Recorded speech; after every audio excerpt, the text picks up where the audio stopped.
Hello everyone, this is Erik, the Asian movie enthusiast, and this is my review of Noroi, also known as The Curse, a Japanese documentary-style horror film from 2005 that was directed by Koji Shiraishi.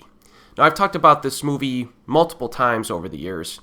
It was my single favorite found footage horror movie of all time, so it's time to give it a separate review video on its own and to see if it continues to hold up over time. Now, the story follows a reporter who investigates a series of strange events and deaths that seem to be connected to one another. So this entire film is basically a compilation of video clips that are linked by the legend of a demonic entity.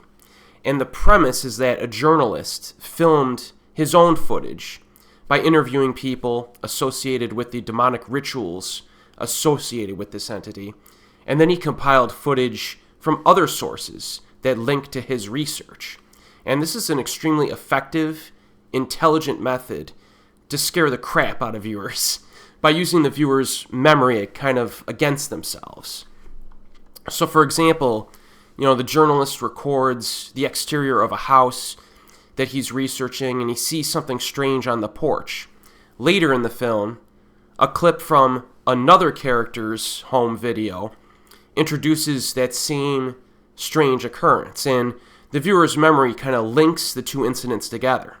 Another example involves a television show with a child psychic who answers every single question correctly, except for one.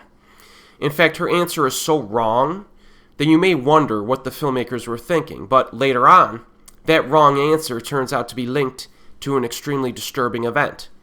So the scares in Noroi have a subtle craftsmanship to them, and you could tell that all of these scenes were carefully thought out to create all of these visual links that you get while you're watching it.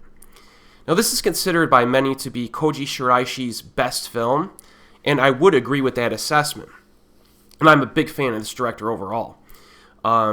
But he has crafted some pretty terrifying scenes in this film that give even the best found footage horror movies a run for their money.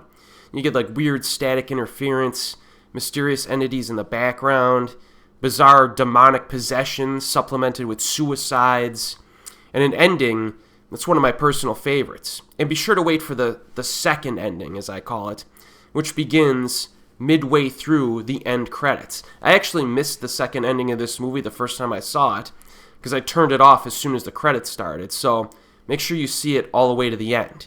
It's not an optional scene either, it's like the true finale to the movie.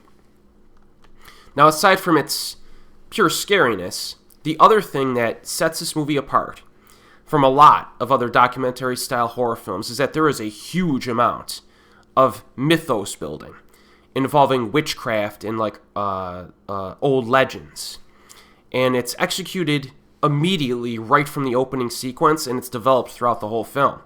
I mean, there's so much interesting content here that the events in between the many horror sequences are very engaging. And the investigation element perfectly supplements the scare tactics, and it's detailed enough to create like a thought-provoking experience. So after my recent rewatch, I still think that Noroi is one of the greatest horror movies of all time, and it is still my favorite found footage horror movie of all time. So I highly recommend this. It's available streaming on multiple websites. It has also received a physical media release. There's a Blu-ray box set that was just released or is going to be released called The Rise of J-Horror from Arrow Video. Now, some of the other movies in that box set are not as good as this one, but this is another way that you could get Noroi on Blu-ray, so enjoy. If you have not seen this, definitely check it out. And as always, folks, I'll see you next time.